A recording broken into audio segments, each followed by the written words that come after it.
हकीकत के पन्नों से आज मैं आपको सुनाने जा रही हूँ मेरी अपनी लिखी कहानी। एक लड़की थी दीवानी सी। एक छोटे से गांव की भोली भाली सीधी सादी लड़की उर्मी। उसकी उम्र भले ही 18 साल की हो गई हो, लेकिन उसका बचपन, उसका अल्हड़पन जाने का जैसे नाम ही नहीं ले रहा था। उसकी इसी बात की चर्चा अक्सर उसके गांव में बहस का कारण बनती थी। उसके घर में भी इसी बात को लेकर अक्सर बहस होती थी। एक दिन ऐसी ही बहस उसकी दादी और उसकी माँ के बीच होती है।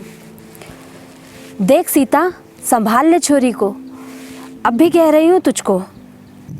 क्या करूँ काकी, कितना समझाती हूँ, समझती ही नहीं है। माँ, आज खाने में क्या बना रही हो? मेरा सर खाना है तुझे? माँ, लगता है आज फिर तुम उर्मी काकी की बातों में आ गई हो, है ना? लो, कर लो सीता, तुम्हारी बिटिया अब तो सीधे सीधे मुझे सुना रही है। और मुझे क्या करना है?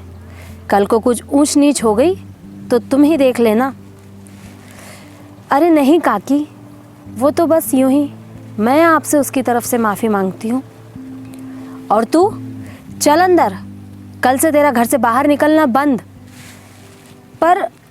पर माँ, उर्मी थोड़ा परेशान थी आज की बात को लेकर। उसे समझ नहीं आ रहा था कल क्या होगा। उसकी परीक्षा पास थी। इसी उधेड़-बुन में उसे कब नींद आ गई और कब सुबह हो गई उसे पता ही नहीं चला। उर्मी, उठ, इतनी लापरवाह कैसे हो सकती है? उठ भी जा, देख जरा, सूरज सर पर चढ़ाया है। लगता है माँ का कल का गुस्सा उतरा नहीं। माँ, अब भी नाराज़ हो क्या? मुझे कुछ नहीं सुनना है। और सुन, मैं जा रही हूँ खेत पर, घर का सारा काम कर लेना। और खबरदार, जो आज मुझे तेरी एक भी शिकायत मिली। माँ, लेकिन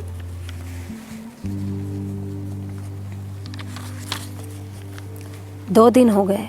इस बार माँ थोड़ी ज़्यादा ही नाराज़ हो गई थी।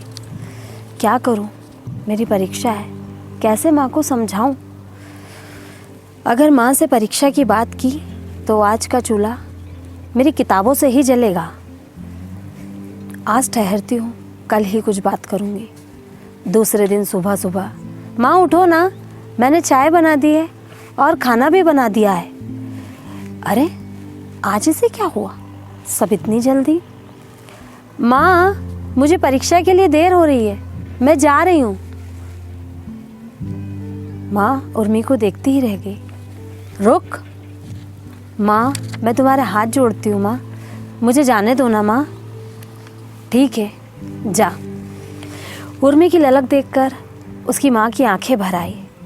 मेहनत और लगन से आखिरकार उर्मी ने माँ का दिल जीत ही लिया। लेकिन अब भी काकी और गांव के दूसरे लोगों की नज़रें उस पर ही थी। आज रिजल्ट का दिन था। सुबह से ही उर्मी थोड़ी परेशान थी। उसे समझ नहीं आ रहा था आज क्या होगा। वो भी सोच ही रही थी कि रमेश और उसकी माँ उसके घर आ पहुँचे। उन्हें देखते ही उर्मी के मुंह से निकला, लो, अब तो आ गया रिजल्ट, इसे भी अब भी आना था। सीता भाभी नमस्ते। अरे श्यामा दीदी, आज इधर कैसे आना हुआ? आओ ना, बैठो। हाँ भाभी, आज तो मैं तुमसे मिलने आई हूँ, बैठूंगी भी, ढेर सारी बातें भी करूँगी और मिठाई भी खाऊंगी। और हाँ, आज जो सबसे ज़रूरी बात करनी है वो मुझे आपसे उर्मी के लिए करनी है। क्या? उर्मी के लिए? अब इसने क्या किया दीदी? इसने आपका नाम रोशन किया है भाभी, पूरे समाज में और पूरे ज़िले में। 12वीं की परीक्षा में आपकी उर्मी अव्वल आई है। क्या बताऊँ भाभी, मुझे उर्मी इतनी पसंद है कि मुझे उर्मी जैसी ही बहू अपने घर के लिए चाहिए। क्या आपको ये रिश्ता मंजूर है?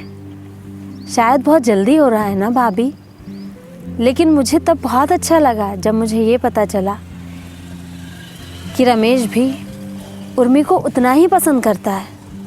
दीदी, सच बताऊं भाभी, मैं तो उर्मी के काम के प्रति दीवानगी को इतना पसंद करती हूँ कि कि मुझे उसके लिए, अपनी बहू के लिए सारी खूबियाँ नज़र आती हैं।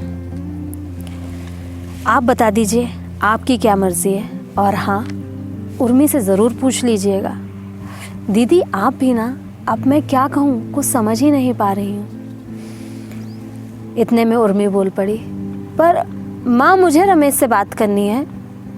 उसकी बात सुनकर पूरे घर में सन्नाटा सा बिखर गया। हाँ हाँ क्यों नहीं बेटा। भाभी, उर्मी और रमेश तुम दोनों बात कर लो।